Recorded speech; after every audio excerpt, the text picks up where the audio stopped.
Do you feel as if reality has been altered? That something or someone has interfered with our collective present moment? Then this is the podcast for you.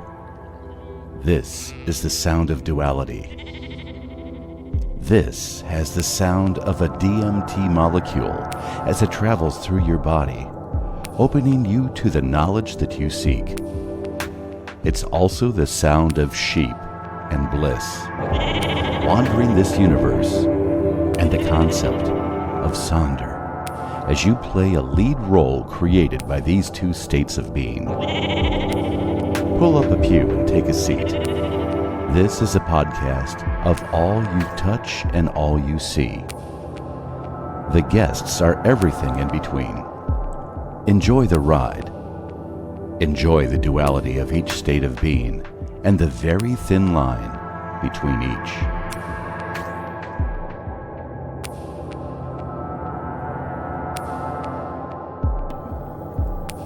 All right, everybody, this is Drew, and this is the Pull Up a Pew podcast. Sorry it's been so long, but there's been quite a bit of things going on personally, obviously in the world at the moment, with us dealing with the coronavirus and all of that which comes with this.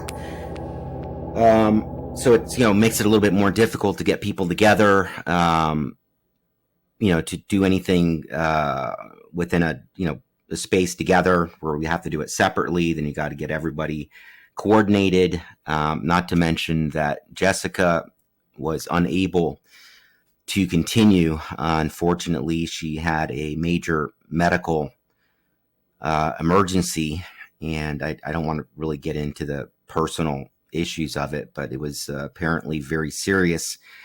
But I also just, and again, it's probably just paranoia, but I find it very suspicious that this episode occurred while we were doing this podcast, which is really about my own life, her life, other people that went through this hell on earth, as we literally call it, which is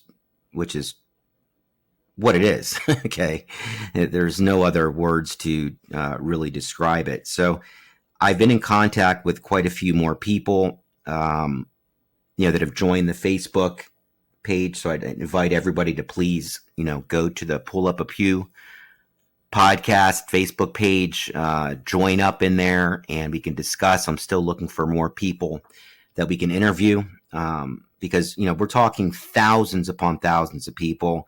It's just unfortunate because a lot of them, as I've said before, are just so mentally drained. They are psychologically destroyed that they can't even leave their own homes. Forget the virus. I'm talking about even before this, that they can't leave their homes. They're agoraphobic. They are completely and utterly depressed. A lot of them suicidal. I've mentioned that I lost a few friends to suicide not long after the raid had occurred, and we were back home here in South Florida.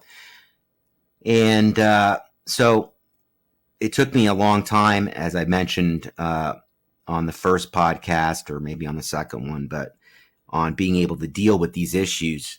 I kind of just put them in the back of my mind, but it for sure had an effect on everything moving forward in my life, whether it was the last high school I had to go to before graduation, which was the fourth.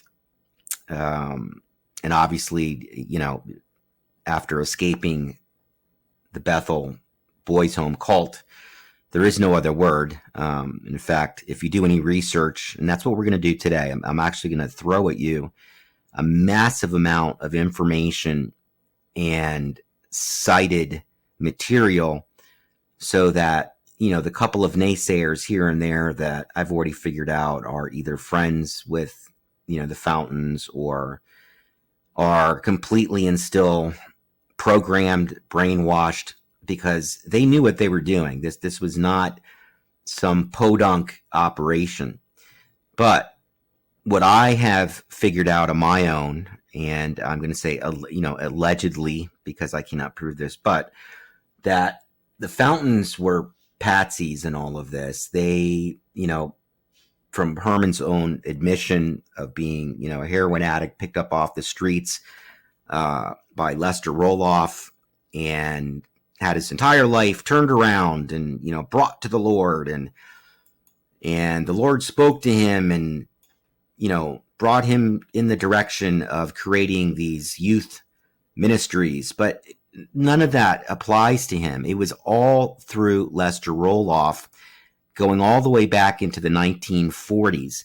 And then before that, we have another massively tragic incident here up in North Florida, where the graves of hundreds of boys have been found from a youth facility from around the turn of the century, then moving into the teens, 20s, 30s, 40s, that were, obviously physically abused or tortured, killed. But a lot of you, I just don't want to really get into that right now, but so you can look that up on your own.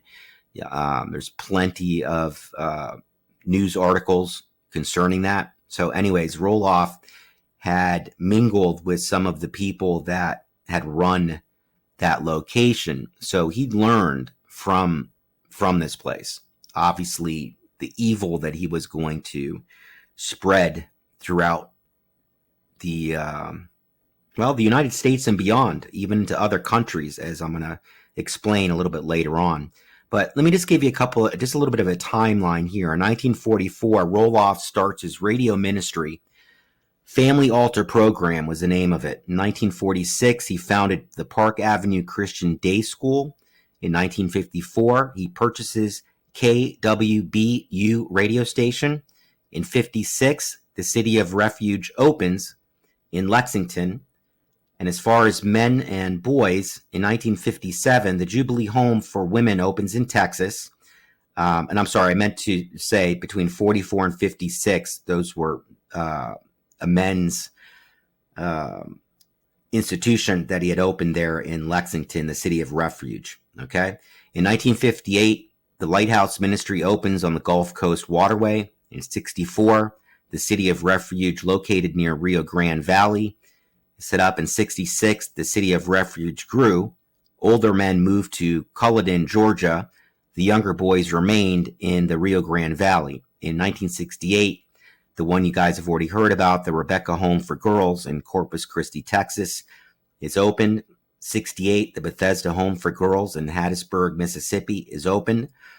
And if you notice that those two together are important, from Texas to Mississippi, there's a reason for that. In 69, the People's Baptist Church was founded. All of the homes were moved to the 600 acres that Roloff purchased upon the erection of the new buildings. In 2011, the Roloff Ministries are still in operation. Okay, so I'm going to go through this. It's kind of haphazard, okay, and I apologize for that, but there's really no other way to explain this, just because of the amount of information here is overwhelming.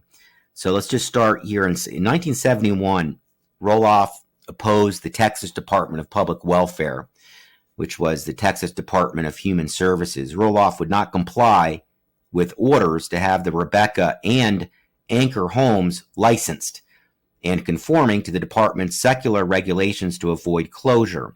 Roloff and his associates opposed the order, considering it a breach of church and state separation. The controversy resulted in charges of neglect and brutality. So even going back then, but that's, of course, only what had been figured out as far as the government is concerned, or anybody of any type of authority. This abuse, brutality had been going on since the 40s, 50s, 60s. In 76, the Texas Child Care and Licensing Act became law, stating that children under 18 must be placed in child care facilities licensed by the DHS.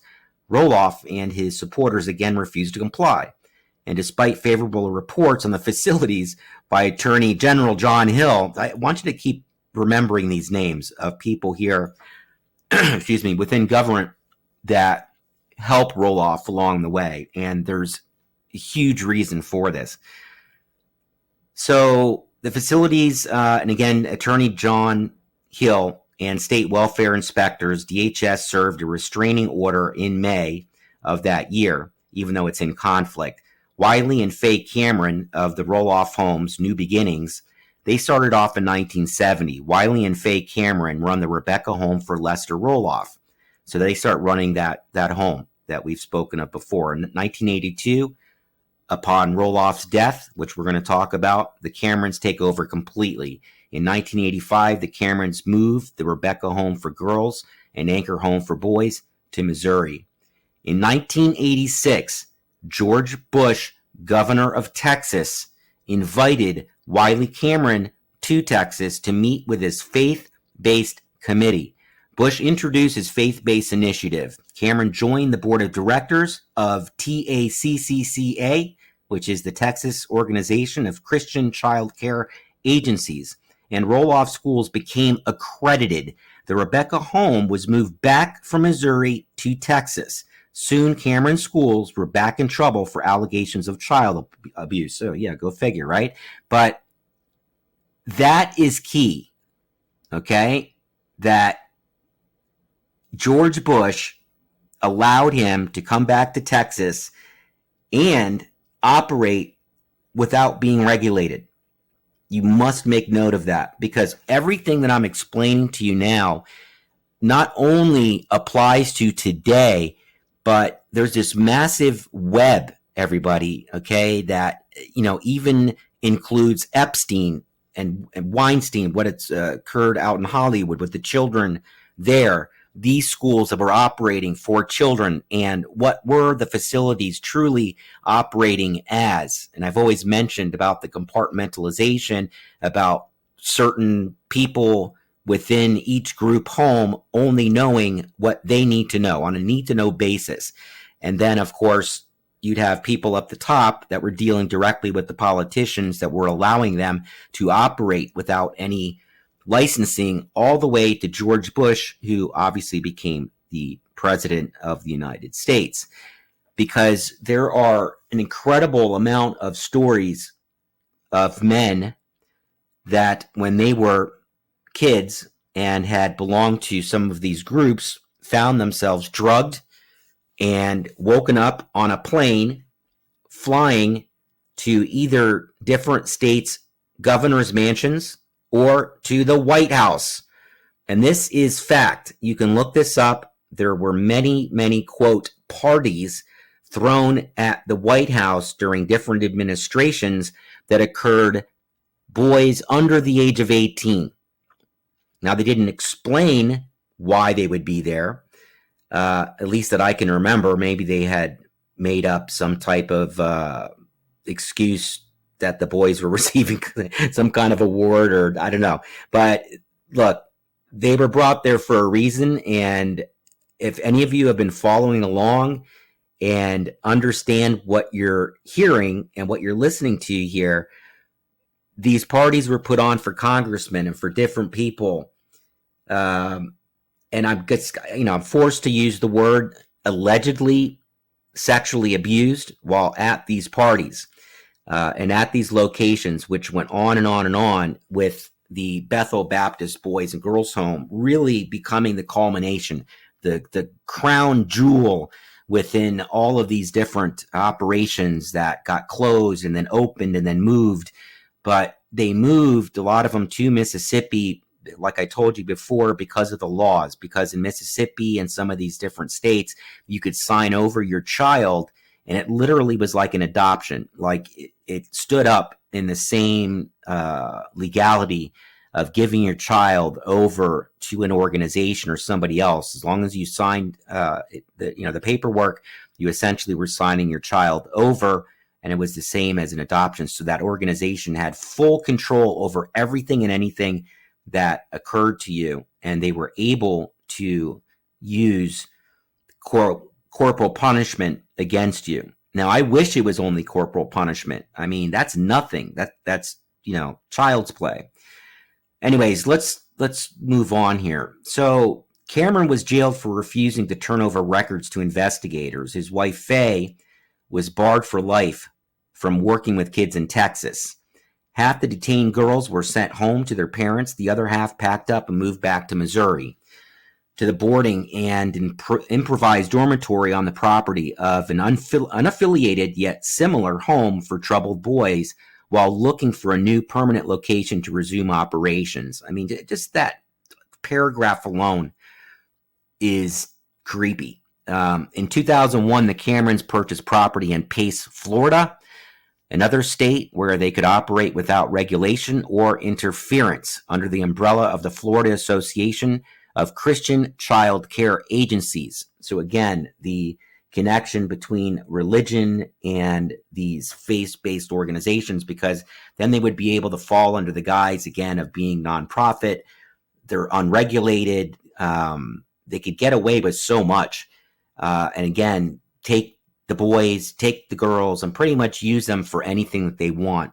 And in today's day and age, you even have these operations working underneath what are called WASP programs, not just in the United States, which there are thousands of them, but outside of the United States. And I am getting ahead of myself, but I just wanted to mention that we will get to that. So these organizations are still operating. Now, they're not to the degree of Bethel with everything that had occurred there. Like I said, it culminated there as its crown jewel. These other organizations learned to use the healthcare system and military type school as far as organizations, the way that they would file, and again using religion as a facade. So then we have the Bob and Betty Willis Bethesda Home for Girls, which was established in 1967. It opened in Hattiesburg, Mississippi. Again, Mississippi. Bert and Dorothy Barnwell operate it. In 1970, Bob and Betty Willis take over running the girls' home. In 1982, at the Bethesda Home for Girls, pregnant girls were beaten and ridiculed for having sex out of wedlock. You can look this up. It was on a New York Times article back from 1982, March 5th. Homes for inmates tell of beatings. If ex-inmates tell of beatings. So that has to do with the girls there that were being kept. In 1982, a lawsuit filed against Willis for beating pregnant girls. Former residents of the, quote, Christian home for troubled girls asserted in the lawsuit that they were beaten, denied adequate meals, and brainwashed, of course. I mean, that is the main thread going through everything here about becoming programmed, which was invented and used to great success by the three-letter agencies. Okay, I don't even want to mention the names or I'm going to get flagged. So, but you can pretty much guess who I'm talking about when you talk about MK Ultra, which of course used to be a so-called conspiracy theory until it came out under FOIA Act that it indeed occurred and was all real. So you all need to understand that these things occur, and a lot of people want to look the other way just because they're so horrific. Just like the things going on today between our government, the deep state, and a lot of what, again, is going on with the connections between Epstein, the horrific people out of Hollywood, the pedos out there, which Corey Feldman, was brave enough to point out all of them. The man is not lying. His best friend, Corey Haim, great actor, another kid, again, committed suicide because of this. He just didn't do it because he felt like it. He did it because he was sexually abused to the point that, again, he was heavily using drugs. He just couldn't deal with it, just like anybody else that would be in that situation. And Feldman tried to put out a free movie. It was even streaming. This was recent, and they shut it down because he accused Charlie Sheen of being one of the people. And I have a feeling it was Sheen's group that shut down the stream so nobody could see the actual movie, which is a shame. So, but I'm sure they'll get it back up for people to watch. Excuse me. And again, you just got to keep moving that same situation over into politics and then over into the elites like the Epsteins and many people that you would have no idea, because you think that they are somebody that they are not. And that's because they are actors. They are acting. That is what they do for a living, is to lie to you, in essence. when they are acting in a movie. So I hope you understand the direct correlation of what's going on. So anytime you hear them speaking during an interview, you have no idea if they are playing a role that they are making up, which usually half the time they are, because a lot of them use method acting, and it's very difficult to get out of method acting even to move into another role. It takes them a long period of time. And a lot of people that are Christian claim that this is them being inundated with spirits and demons, to take over their body. I can't speak to that and don't know anything about that, but it's certainly, look, I would say this, they certainly look that way. That's for sure. And if you've noticed, a lot of them aren't looking too good right now. They're looking a little bit sick. And I'm not even talking about coronavirus sick. There's something going on there. I think a lot of you should notice, make note of, and we might actually find out about some of that, what's going on there. Anyways, let's get back to the story and the timeline here. So in 1985, the Bethesda Home for Girls closes. In 85, Bob and Betty Willis overlooked another abusive boarding school called the Christian Life Boarding Academy. These things just sprout up like weeds. In 87, Christian Life Boarding Academy closed for abuse. What was it, open for 2 years? Bob and Betty Willis then have the Mountain Park Academy. In 87, Bob and Betty Willis opened that Mountain Park. Wayne County, Missouri is where it was. Willis opened the park sometime after he began buying the school's 164-acre tract in Wayne County in August of 87. Until that year, he had operated the Christian Life Boarding Academy south of Hattiesburg, Mississippi. So there's a bunch of cited articles here that I'll put in the show notes for anybody to look up so that they understand that everything you're being told here is cited and true, backed up by many people, and have court cases cited, so on and so forth. So there's no more that anybody can say as far as this stuff not being true, the abuse, both physically and sexually, being flown around, which I'm going to get to here in a moment. And as far as what was going on with the compartmentalization within the different groups, between the people that were there, that heads of different departments, the left hand wouldn't know what the right hand was doing, that some of them were just really actually thought it was true, that they were just kind of there for a, fire and brimstone type preaching, home for wayward children, that they would use corporal punishment, blah, blah, blah. And that's the role they filled. But they didn't understand what was going on behind their back, where the younger children were being taken and flown to these different locations and used for, I'll let you use your own imagination. But you can find these interviews all over the place. You can probably still find some on YouTube, but of course they've taken the majority, if not all of them, down by now. You might still be able to find a few, but I'll leave that to you. But please try. You should be able to find information online, and that's all you have to do is look up boys and young girls speak of being brought to either governor's mansions or to the White House for specific parties where they were abused. And you will find a lot more information than you probably want to find.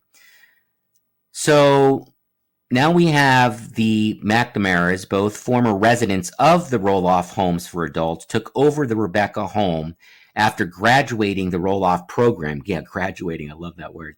So, of course, now you have people that are already programmed and completely brainwashed taking over the schools, which makes sense because that's the best way to keep the lies moving forward and to, again, keep law enforcement, the Department of Health and Services within all the different states not understanding what's going on, or they might hear something going on at one school, they go there, and they've already been tipped off, believe me, because people in local government, and again, that were getting use of these facilities would know what's going on and they would tip them off. So they could pretty much do whatever they wanted on the property by making changes, let's just say.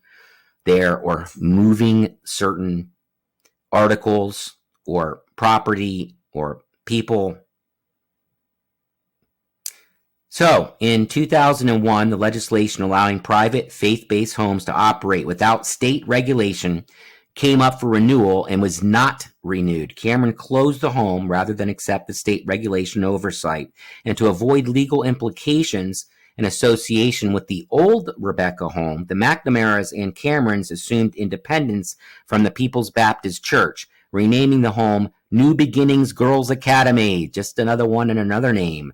Wiley Cameron remained president, but had little to do with daily operations of the renamed home. McNamara and his wife remained as non-site directors. Eventually, Wiley Cameron resigned his position, giving the McNamara's full control. In 2007, abuse allegations began to surface at New Beginnings, prompting investigations. The home was moved from Pace, Florida to La Russell, Missouri, to evade state interference. And I apologize if I completely messed up the La Russell. I think it's La Russell. Anyways, either way, Missouri to evade state interference and expand their enterprise. Shortly after moving, they also began admitting teenage boys. This is in 2007, folks. So now let's move on to the Jack Patterson Reclamation Ranch. In 72, Patterson meets Roloff. In 72 again, Patterson becomes employed by Roloff at the Lighthouse Academy in Corpus Christi, Texas. He stays there for 3 years. In 75, after he's been programmed, Patterson opens up the Reclamation Ranch, Empire, Alabama. He also opens the Rachel Academy in a nearby county. In 2011, Jack Patterson is still in operation at his new location. Why do you think these places are still operating? They could only be operating if they have specific political figures throughout time. And again, most of your congressmen, women, state senators have been in their positions of power for many decades because we are complete and utter morons for continuing to elect the same people over and over and over again. You don't even think about it. You just walk into the stall like the sheep that we are and just click on the same person. I mean, and that's how they get away with this. And that's why they have tens of millions, if not hundreds of millions of dollars in their bank accounts. Just look it up, folks. They walk in there with, $15,000 in their bank account. And then within a few years, they literally have tens of millions of dollars. That happens by being paid off by organizations like this or political action committees called PACs. Well, I'm sure most of you have probably heard of those, but that's what they are. They're political action committees that work on behalf of different interest groups like let's say the Oil and Gas Institute or the religious institutions like this, so your 501c3s, and again, it just goes on and on. But they get paid, okay? They just slip that in their pocket, and then we reelect them like the fools that we are, and this just keeps on going. So there's nobody really to blame but us, our generation. I'm from Generation X. I don't have kids, but, got plenty of friends that do, that are within that age range. They're maybe having trouble with them. They're sending them off to these facilities. 95% of them are parts of these WASP groups and are still organizing around this type of punishment. And again, it's not quite to that degree, but it's still completely horrific as far as the physical abuse, mental and psychological, sexual abuse going on. In 2010, a fire guts the 3-story dormitory on the property formerly named Bethesda Home, which is originally of the Roloff Enterprises, before remodeling was completed and the facility renamed Reclamation Ranch. In 2011, evidence points to Dr. Patterson moving to Michigan and reopening Reclamation Ranch. These people just move around like cockroaches, seriously. Now we've got Mac Ford, the new Bethany home for boys and girls. In 72, Mac Ford meets Lester Roloff. Isn't it funny? All these people keep meeting Lester Roloff. Who do you really think Lester Roloff is? Who do you think he works for? Why do all these people just have these chance encounters? There's always happens to be this one particular person. In fact, there's a great documentary, I can't remember the name of it, that was on Netflix not too long ago, and I can't remember the guy's name, but he runs the Christian-based part of the government where they have the National Prayer Breakfast every year, and the guy had been doing it for, decades upon decades upon decades, and his name is brought up all the time. But again, blurring that line of church and state, that money keeps rolling in from these televangelists and all of these organizations that go directly into these politicians' pockets. So again, they can do whatever they want. And the politicians, allegedly, can do whatever they want with these boys and with these girls. And I have to let you use your own imagination. I unfortunately can't describe any of it. But again, you can go and look up the different people that have made the claims and hear them yourself, word for word. These people are not lying. They are not making up these stories. This all occurred as spoken today by me and as retold in the stories from these kids that you can go and, these adults now. So in 72, after being ordained into the ministry by Roloff, Ford opens the New Bethany Home for Wayward Girls in Arcadia, Louisiana. In 1978, Mac Ford opens a New Bethany Home for Boys in Longstreet, Louisiana. In 2011, Olin King is still operating the Second Chance Ranch. All these places are still operating, folks. In 79, Ford is unable to avoid clashes with the Bainville Parish Sheriff's Office. Legal documents regarding appeals, charges, etc. are filed, some federally, going back as far as 79, perhaps earlier. In 81, Larry Rapier is arrested at the New Bethany Boys Home in Longstreet, Louisiana, an extension of the girls' home in Arcadia, for cruelty to children, then released on a $15,000 bond. In 82, the Longstreet home is closed down and the boys' records destroyed to keep Child Protective Services from finding and interviewing them. The New Bethany Boys Home is thereafter moved to property purchased by Mac Ford in Waterboro, South Carolina, the appointed director being Olin King, another Ford and Roloff associate. 82, Mac Ford opens another boys' home in Waterboro, South Carolina, operated by Olin King. In 84, the New Bethany Boys Home is raided by the Colleton County Sheriff's Office due to allegations of abuse. Olin King, said to be a former employee of, guess who, Lester Roloff, as well as a few of other of the male employees there, say the same thing, were all arrested.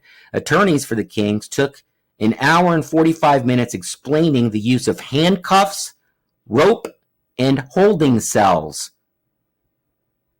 Let that sink in. David Arbitel, former school principal of New Bethany Home for Girls, school principal, that's laughable, and associate pastor of New Bethany Baptist Church, defended the school and said its sole purpose was rehabilitation. King later pleads no contest and was convicted of unlawful imprisonment, given a 2-year suspended sentence and 5 years probation for unlawful imprisonment of children. 2-year suspended sentence and probation. Let that sink in, okay? Olin King, Second Chance Ranch. In 1988, he opens a Second Chance Ranch in Danbury, North Carolina, run by the King Family Ministries. In 2011, as I said earlier, it's still in operation. Public records show that Olin King's boys' home is still operating. Penny Ford, daughter of Mac and Thelma Ford, married Olin King's son and works at the Second Chance Ranch. Now we get to Herman Fountain and the Bethel Boys Academy. In 1977, Herman Fountain works for Roloff in the Rebecca Girls Home in Corpus Christi, Texas. As I explained to everybody earlier, Herman was picked up off the streets of New York as a teenager by Lester Roloff. Herman Fountain is incredibly, let's just say, of a very low IQ, but the man is also charismatic. When you look at the man, he scares the shit out of you. If you're a kid, the way that he speaks, the way that his eyes are, again, it's very difficult to explain what this guy is able to do to you psychologically. And I think a lot of it, especially if you've already started where you're hearing him when I was strapped to the bed for 3 days and had to listen to him 24 hours a day, each day on a loop about him being part of God's army, with Armageddon was coming any day, and we were going to be the army to rise up to battle during Armageddon. And that's what was being drilled into our heads as part of the programming technique. And I believe to this day that I really do. I've changed really, as far as being able to look into this and really drill down. Herman was a patsy. This guy really believed this stuff. Okay, and that's why they were able to keep this place open. Herman was making his money by putting the kids out on the, I don't want to use the word, but the N word crew. If you look up on YouTube, you can look up a bunch of different things on Bethel Boys and the raid that occurred in 1988 there. But you can hear what they call them, what you were told to do. You work from 6 a.m. until 8 p.m., either sitting on a little rock and chipping bricks all day long, digging massive holes and filling them back up again, or working on the grounds of other people. And this is where you would make his money, because we would be doing construction work or whatever at a specific location. And then, of course, Herman would get paid on top of all the money that he was getting from the children's families that they were targeting from these wealthy areas that I had come from, Jessica had come from, and some of the others.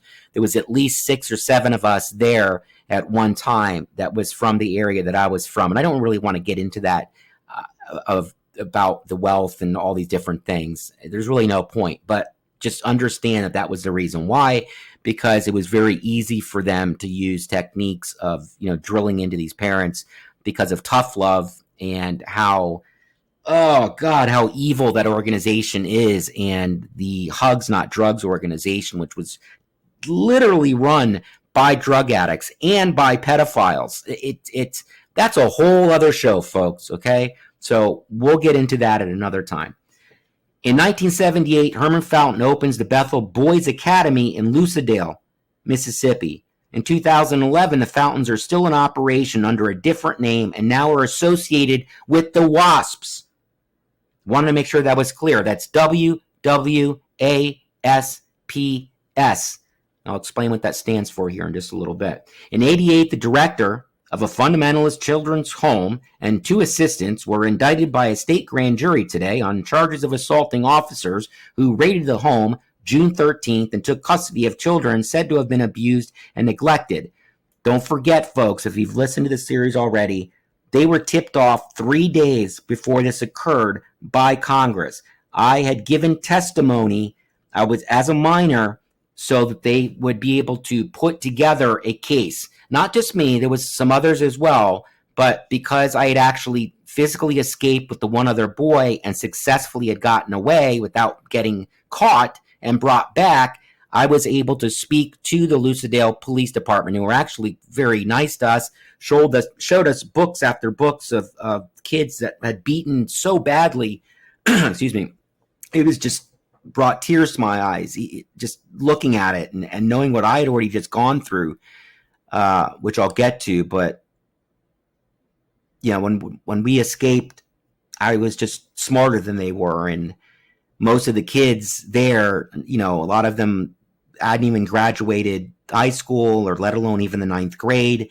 A lot of them had killed their parents. There was one kid there for that. So you had kids from all different areas of life, and with different coping mechanisms and survival skills. And luckily, the year before that this occurred, I had done a course out of Alaska on how to survive in the wilderness. It was a 6-week course. This was an accredited course. Once you were done, you were certified, you could actually teach people how to do this. So March 87 is when I had approximately ran away. I was the first in many, many years, just due to making one decision, and that was to outsmart them by going where they least expected, and that was the swamp. So I had also sneaked out some matches from the, I think it was from the like the dining hall area. It was a couple of weeks before that because I knew that I wasn't going to run for the town if I was able to get out along with the other boys that I wanted to get out. I was going to go straight to the swamp and just use whatever I could, learned and remember, which actually worked out very, very well. But we had to stay out there for 3 weeks, and I was only able to get one other out, unfortunately. So I had taken those matches knowing I'd have to be able to build a fire. I'm in a very wet environment. I know how to start a fire without matches, but that's really would have been very tough to do. I wouldn't have been able to figure out how to do that under those conditions with everything being so moist. That time of year, we were also getting rain, which was a good thing because then we were able to collect some rainwater in order to drink. But, again, it was very hard as far as starting fires, as everybody sees on TV of twisting and turning like a screw, the two sticks with a twine. Easier said than done. Can do it, but it's not the preferred method. That's very difficult. You can use a shoelace and wood, but there's quite a lot of other things that you need to do. So look, the point is I had matches, okay? But that was the only thing that I had in order to help us. I had found a trash can lid, a metal trash can lid, and when you turned it over, that's what we collected rainwater and then poured them. There was these large leaves that we picked off and then used like not twine, but I'm talking like what do you call it? Vines, sorry, like vines to tie the bottom of them into cones and pour the water into them. And then we could just kind of set them up against the roots of kind of the mangrove areas and stuff and the different trees and just keep the water upright is what I'm trying to say. And then we'd be able to drink it, after that. As far as food, I'll get to that. But there was a walnut tree not too far outside of the swamp, but we really didn't want to leave there. So we just did it at night a couple of times to get to those walnuts. But what you're taught in these survival schools is you start with what are called twiggies, and then you go up to twiglets, twigs, sticks, so on, up all the way until you get logs. And those are just the tiny, tiny little things that you use to start a fire. And that's the name they give to them, these cute little names. The twiggies would be tiny, tiny little pieces of wood. And then you'd have some type of very, very volatile material beneath that, like just shavings from wood underneath there in order to start a fire. So anyways, the biggest fear really was water moccasins or snakes, that were in the swamp. Because you got to understand, again, Lucedale, I don't even know what it's like today, but back then, this is the middle of nowhere, literally. And I don't even remember how many miles away the city was, but it was quite a distance, but we weren't going to go there. Then you had to worry about the bacteria in the water with all the stagnant pools. So we had to wait to get rain water that we did collect in that trash can lid that was turned over.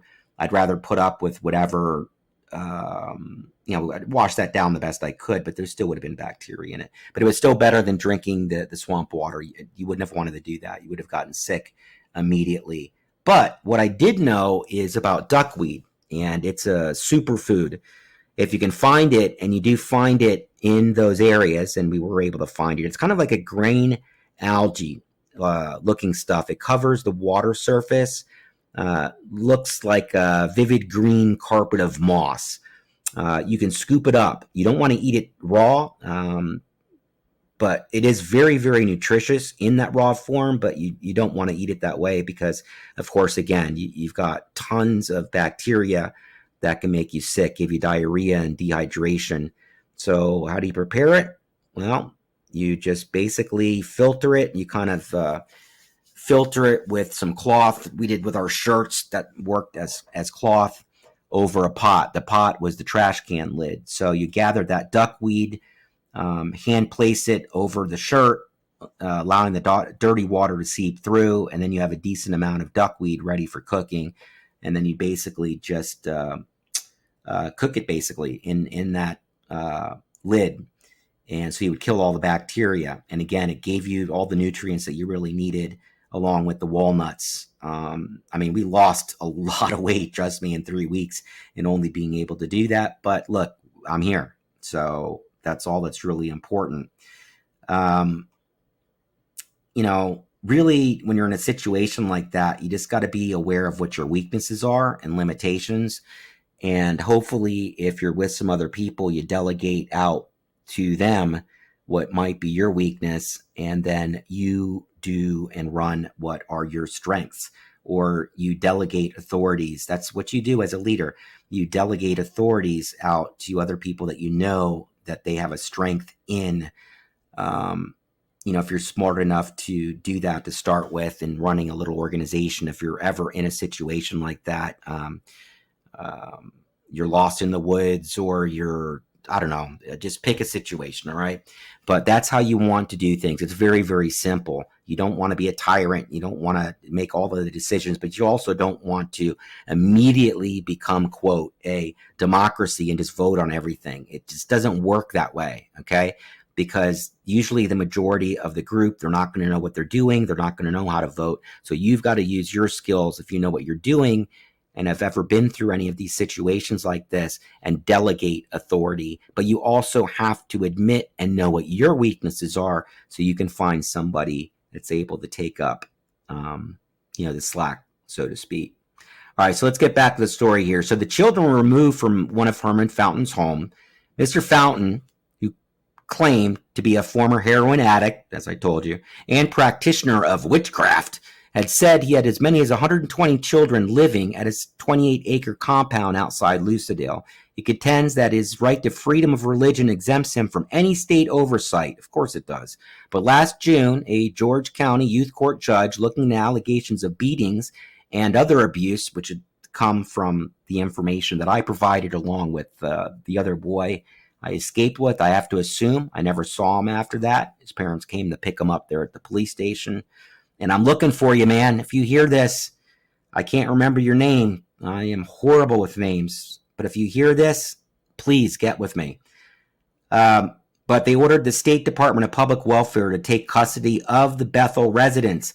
A lot of them weren't there, though, because that's, again, Herman told all of the kids to run because he was given that 3-day notice from somebody out of Congress. And why do you think it would have been from somebody out of Congress? I've already put all of the pieces together for you. All you have to do is put the puzzle together, people. Okay? Because they were using these children, allegedly, during these parties and get-togethers for, again, use your imagination. That's why they were tipped off. What other reason would there be to do that? Unless those stories were absolutely true, and that's what was going on there. And again, in fact, I'm just going to bring it up. I'm just going to say it. I'm just going to get it out. What had happened to me is I saw, while we were sitting there chipping bricks one day, a line of the very, very young boys that seemed to me to be anywhere from maybe like 7 to 10 years old. A couple of them that I had seen up close a few times had been beaten very, very badly, broken limbs. None of them were ever taken to the hospital, but they were being marched out towards the back of the property, and didn't see them after that. And they noticed that I saw that. So a couple of days later during the night, they ripped me out of my bed, took me out, put a gun up to the back of my head. But I have to say, allegedly, because I this was at night and I can't see what's at the back of my head, but I feel a metal thing at the back of my head. That's obviously meant to be a gun, because that's what they said. They basically told me to dig my own grave, that, I had seen things that I wasn't supposed to see. I just went out of body, folks. I'm just going to be honest with you. I didn't know what else to do. I didn't cry, but that wasn't just because I was some tough guy. I just didn't know what to do. I froze. I just kept digging. I just knew this was it. I was going to die, and no one was going to ever know how, because they were just going to say that I had ran away, and they have no idea whatever happened to me. And so I just remember going out of body and just looking down at myself from above, digging the hole.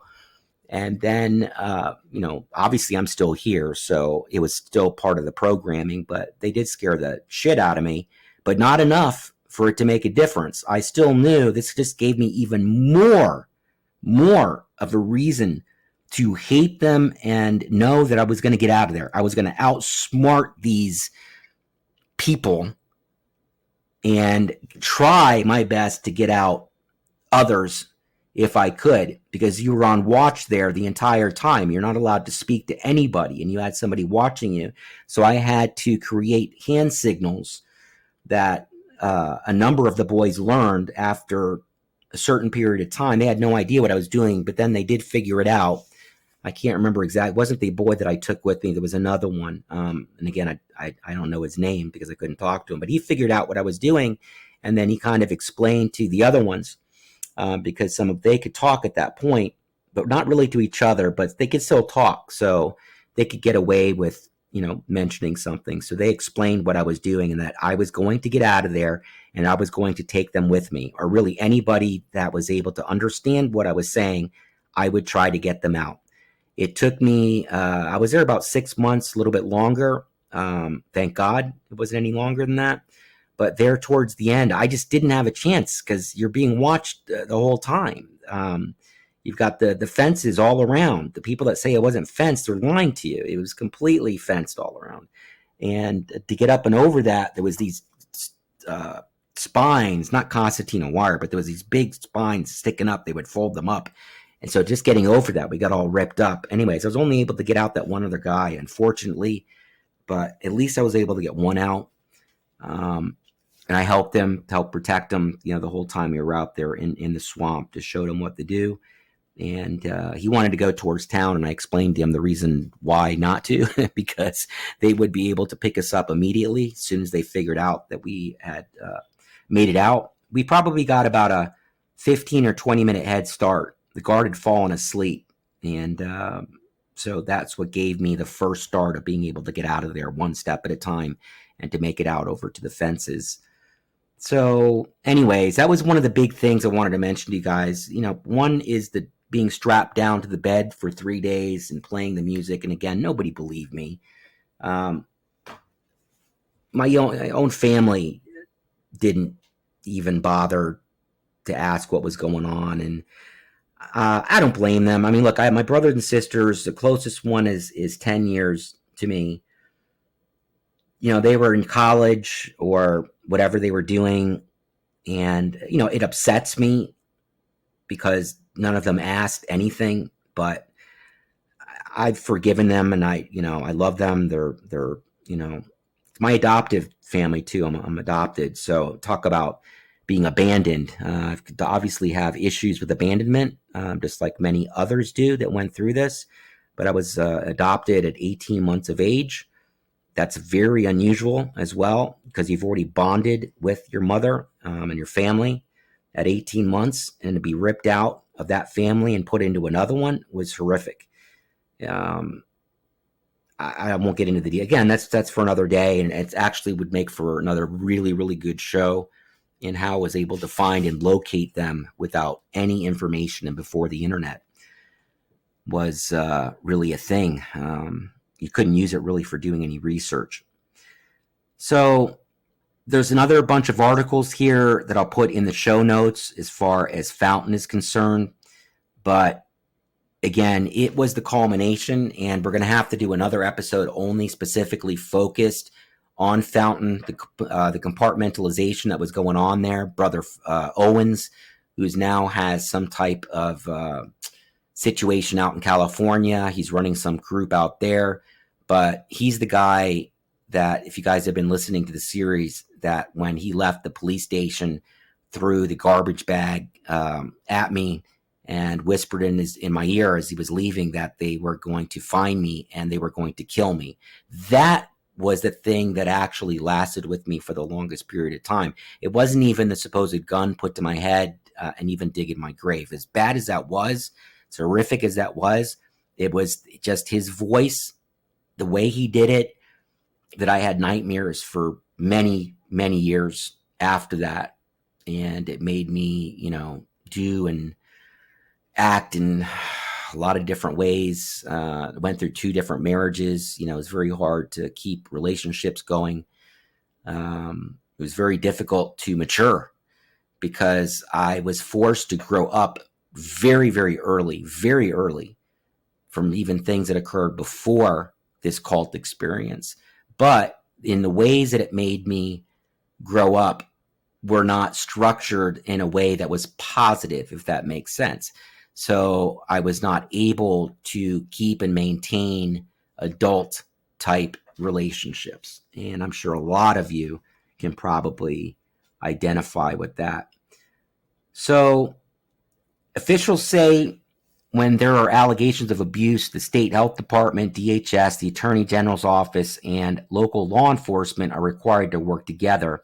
Sources say that 11 girls who ran away have gone back to their homes while the remaining residents wait at DHS offices to be picked up by their parents. But again, there wasn't very many of them because he told the kids, I didn't mention this earlier, I apologize, guys, to run away, that it was within their interest to run away from the home.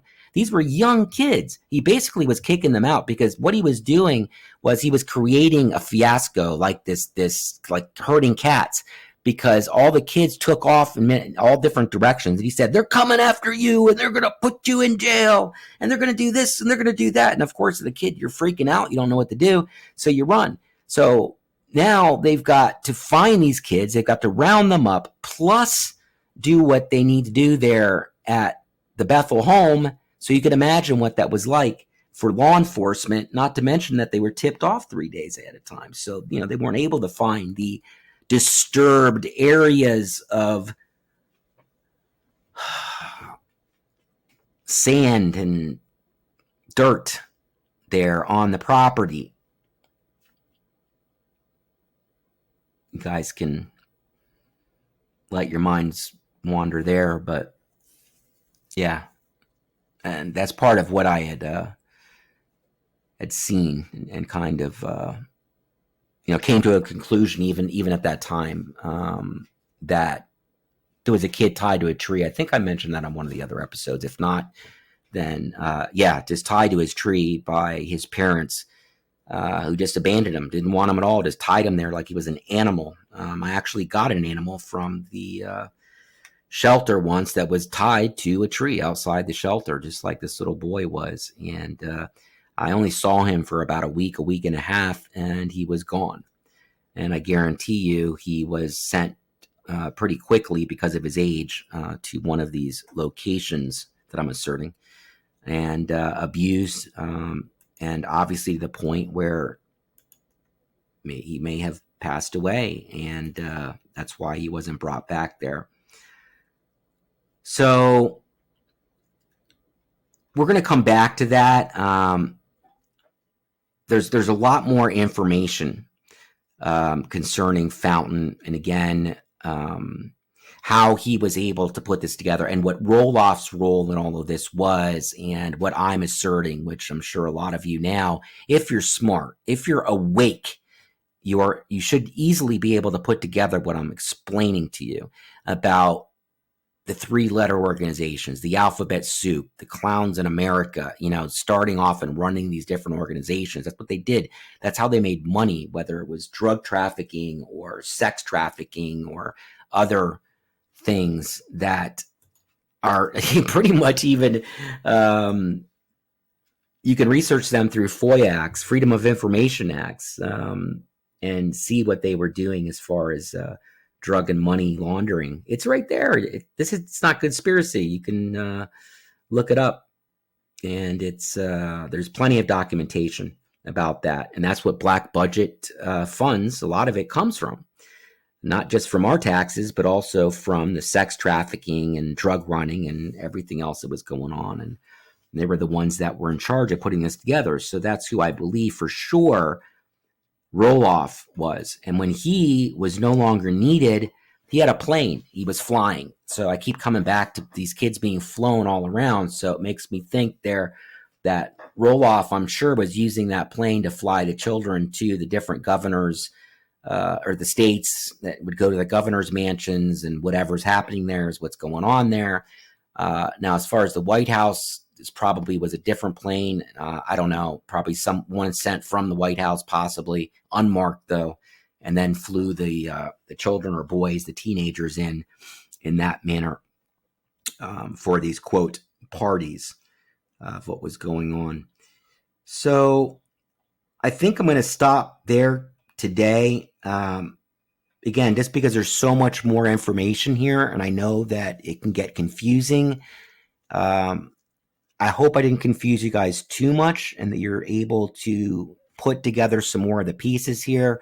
We're going to get into how it applies to today, how it applies to Epstein, how it applies to Weinstein, what's going on in Hollywood, that these places are all still connected through, quote, these WASP programs, not just in the United States, which there are thousands of them, literally, where they're also overseas.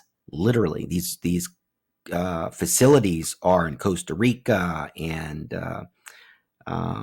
Romania, even over in Europe. Some of these kids are drugged and they wake up and they're literally there.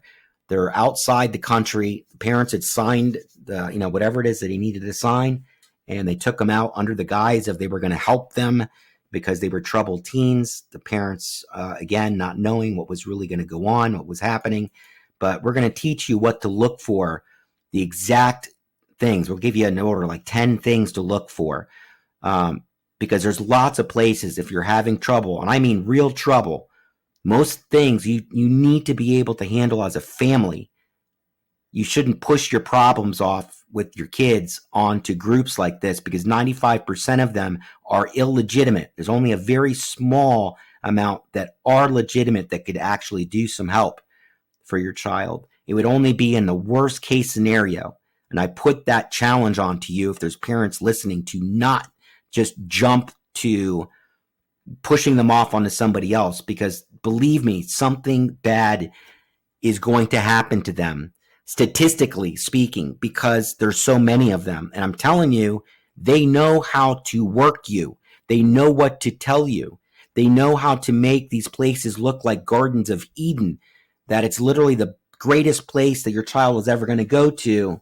And then you find out months later, after they take off, that they have been locked into cells and waterboarded and on and on. It really, that's that bad, and worse. And again, more children passing away, dying, suits being placed in the courts with a lot of what's going on. There's a gentleman that's suing and telling his story on a few different news sites that goes all the way back to 1968 when he was in one of Roloff's facilities, going back that far, and they were sending him into what was called, quote, the White House, but what wasn't that White House, but it was called the White House because it was white. But when you got inside, the walls were covered in blood from the beatings. The beatings that they would take were so bad that blood would literally fly and was stuck on the walls all over. So I don't want you guys to get a picture in your head of just like a switch, where you go out and just get a little stick, and some parents used to do that when you're a kid, and you got a little spanking, whatever, big deal. This is serious stuff. This is like caning, like what would happen to you in Singapore if you break the law. And trust me, when you get caned, you're hurt so badly you cannot walk. They break bones. That's the type of thing that when we talk about getting beaten is occurring to you, or worse, with some of the techniques that they use. And then, of course, you've got the psychological abuse of the programming and the brainwashing, with the being strapped down and having the tapes played, which started with Lester Roloff. And how would Lester Roloff learn this and how to do it? He would learn it through those organizations, because they're the ones that perfected it in that time. We're not talking about recently. Roloff goes all the way back to the 1940s, starting this stuff, and into the 50s. Okay? So he would have known nothing about this. This isn't, quote, hypnotism, which was around back then, but those were just acts that, people would put on. We're talking about actual real mind manipulation here. And again, like MK Ultra, like what they put the Unabomber through, which if you've ever seen the documentaries or movies, you would know MK Ultra is real. What you see happen to him happened to him. So no wonder that man fell into the mental black hole that he did. And I'm not justifying him sending out those bombs. I'm just saying I get it. I can see how he could fall into that mental black hole because of what happened to him during those studies. I mean, I could have been a lot worse than what happened. I'm surprised that only a couple of people were killed by these bombs, and it could have been much, much worse, folks, much worse when you take that into consideration. And that's just what was done there at Harvard and some of the other Ivy League schools. This was being done at, again, facilities and organizations all across the United States. It's still being done today. It was very, very big in the 80s. Then you can get into remote viewing, which is a whole other thing. There was PSYOP wars going on between the United States and Russia, where it was kind of like the space race, but they were rushing back and forth to see who could develop telekinesis first or mind reading first. And they really believed in this. This is the real deal. Again, look it up, spend all day. You can find as much information as you ever want on all of that. So, okay, I'm going to let you guys go. I hope that helped a little bit to put some of the information together. I really do need help from, again, the girls' position now that I don't have Jessica in order to help me, because I know there was quite a bit going on that side, but I can't speak to it, only from some of the stories that I will get into on the next show. There's plenty of it, but I'd rather get it right from the person's mouth for you, not just an article, so you can literally hear it and you can feel it and you can know what's going on. And again, to realize that it's still occurring today in a different form, but it's still occurring. And then again, teach the parents and teach people what to look for and what not to fall for, because we are so easily programmed like sheep. You know, unfortunately, I'm sorry to tell you all that, but we're as humans, you know, basically as animals in the way that our minds work and brains work. And just think about buying things. You don't even know when you walk into a grocery store why you buy half the things you buy. Well, I'm here to tell you that you're buying half of those things or all of those things because you have been programmed to do so by the commercials that run, and they're run in a certain way. It's called the Bernays method. Bernays, like the sauce. You can look it up. And his methods, which he took from the Nazis in Germany and the propaganda, and how incredibly good they were at doing that, which if anybody understands any history at all, I'm not going to get into all that right now. I mean, but if you do, look that up. Look up what they did. They put a free radio in every single citizen's pocket in that time. Think how smart that was, so that they could hear and be entertained by whatever Hitler wanted them to be entertained by. And then when he did his speeches, you would be able to hear his speeches. And every single citizen had this radio, pocket radio too. Think about that technology at that time. But so that's part of that method. And then they, you know, took that to a whole different level after that, to where they could literally get their neighbors to out their other neighbors and kill them in the streets. And I mean, you gotta be pretty brainwashed and programmed to get to that point where even fear alone is going to cause you to do something like that, especially to do it yourself, whether it's you or your neighbor. And I know a lot of people that just wouldn't do it and would allow themselves to be shot because they would stand up and know that it's wrong. They would not allow the neighbor who might be Jewish, or, you know, the gypsies that were more or less outside of the towns, but maybe a gypsy, or maybe was closeted homosexual. Again, you know, these were all the people that were put into the camps. It's not just the Jews. That was the majority, but it was everybody.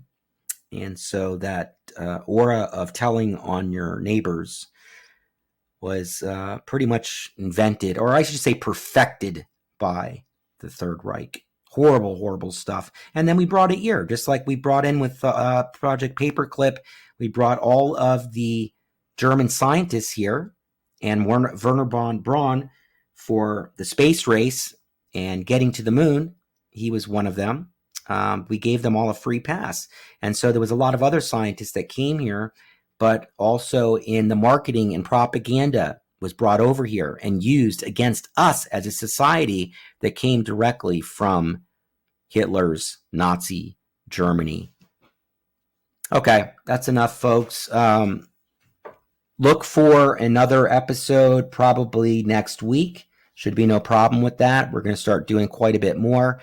Please go and give us a 5-star review.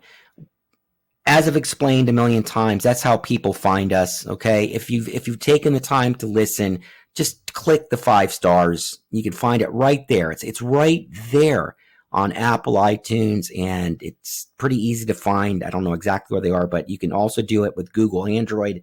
Just click the 5 stars for us so we can also be suggested, and we'll grow much, much faster, because we're also dealing with, you guys should know, the OWL, Once Was Lost podcast. So OWL, OWL, Once Was Lost podcast, which we're a partner and one half of a tool for missing persons of the OWL, Once Was Lost phone application. So you can get that on iOS, Apple, or Android on the Play Store. You need to get that. If you have kids, you have elderly parents with dementia, Alzheimer's, or you work in a facility that does, anybody that's vulnerable in any shape or form, go and get that application. There's only a couple of them, and the other ones are no good. This one is phenomenal. That's why I partnered with them. So what he does is he runs the application. It's free.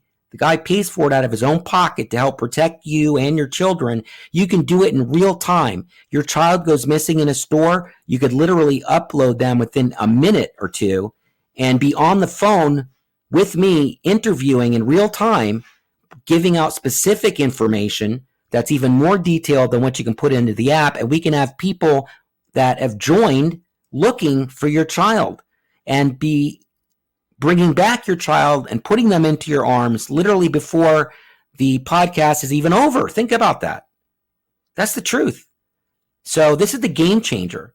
So please do that. Look, we don't make anything from this, guys. Nothing. I do, though, want to bring up, we do have a Patreon for that, because we do have to obviously keep the application, and it's a very sophisticated app. This guy, we're blue collar people here. All right. We do all of this out of our own pocket, and look, this is fun for me to do, but the OWL is different. That's a literal life-saving tool, and we've got to keep it going properly. So you just go to www.patreon, that's patreon.com/Once Was Lost podcast. Yeah, I'm pretty sure it's podcast or pod. I apologize. But patreon.com/Once Was Lost podcast, or Once Was Lost pod. I'm pretty sure it's podcast. But look in the show notes. It's right there, okay? And please help us with anything, even if it's just $1 a month. It's going to help to keep that going. In fact, we've got a huge ad, a 3-minute ad that's going to be out on the Minds of Madness. If a lot of you are fans of that show, it's a phenomenal, really well done true crime podcast. They were nice enough. They reached out to us. We didn't even ask. They reached out knowing what we were doing, knowing that this is a game changer for everybody. For the criminology, for law enforcement, for families, that not just for missing people, but we're also going to work on cold cases, and we're working with some organizations that do that on ones that have the best chance at being solved, because we're going to have such a large group of people, because you got to understand, it just makes sense. It's a need. If you don't download this and you have kids, I don't know what to tell you. Okay. It's not child abuse. I'm not going to say that, okay, because that's not true. But it's just not fair to the kids. Again, makes no difference to us. I don't know who you are. I don't know who I'm speaking to right now, but whoever is listening, again, if you have kids, if you've got parents that are elderly, again, with Alzheimer's or dementia, you work in a hospital for the elderly, And you have somebody that is mental challenged, maybe with they're autistic or anything. There's a million different things here of people that can go missing. Amber alerts are great. Silver alerts are great, but they don't come out immediately. There's precious time there that's lost. And then you only get the name, maybe what they're wearing if you're lucky, and a license plate. Now, how is that going to help you? Unless you're driving behind them, literally, right, on the interstate. And then, look, but I'm not laughing at them. They're a great tool. They're better than nothing.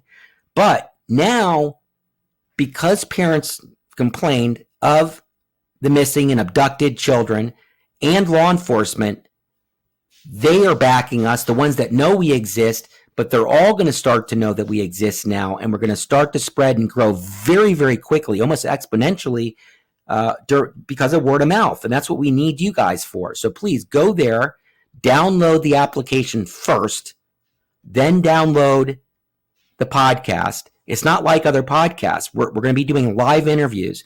And as we get moving, this is even going to be a 24-hour a day, 7-day a week deal. So even in the middle of the night, if your child goes missing, we're here for you. You will literally be able to upload your child and get in touch with us. One of our hosts will be on duty and will go live with your information. Okay? Also, I don't want you to think like, everybody in the United States is all alerted at the same time. You'll get alerted if it's within a specific area of the child going missing or your parent going missing or whatever. Because again, but if it's over a specific amount of time, because everything is within that first hour, guys, right? If you do not find a child in the first hour, if they're abducted, there's only a 6% chance they will be found alive. That is unacceptable.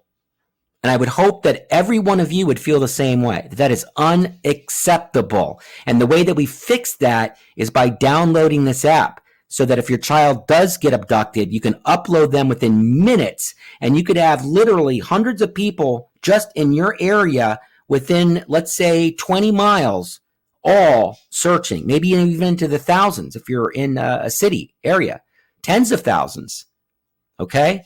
All looking for your child.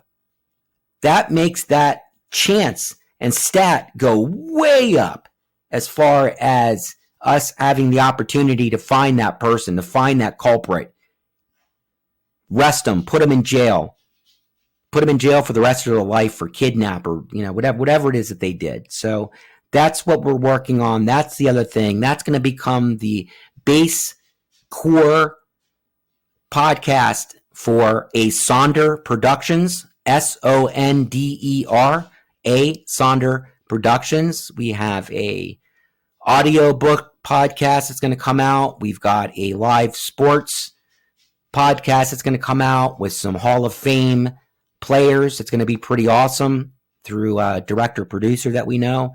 And then we've got, of course, the life-saving OWL Once Was Lost podcast, Once Was Lost phone application. That's at the core because that's what we want everybody to have. We don't care about the rest, guys. We really don't. It's not about that. And all of the Patreon money, guys, it goes to charity. It goes to the app to make sure that it works. And it's going to go to charity, too, to like private investigators that people can't afford after the police are done. In big cities, sometimes they only have a week, maybe less, to search for your child or whoever it is that goes missing. And then they got to move on to another case. And you're just left sitting there.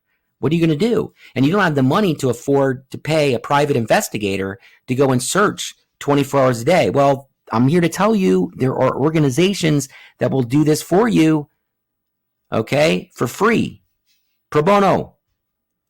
So we can hook you up with them. That's the kind of things that we're here to do, to be a shoulder to lie on. We say we like to get out and spread our wings and just wrap them around this nation. And that's what we've talked about. And just really just grab hold and just make sure, because owls, if they're up all night and their vision is so good and they can see their prey. So nobody would be able to get away with what they, had just done. If there's an abduction, if somebody's just missing, obviously that's a whole other story. But so please go and get that right now. Don't stop. Tell all of your friends. Everybody needs to get that application, even if you don't have kids, because I guarantee you got friends that do. Okay, so tell them to get it. But let's say they don't have it or they didn't get it in time. Then maybe you got it. You can upload the friend's child, and we could be looking for them right now as we speak. Again, it's real time. Okay, all right, guys.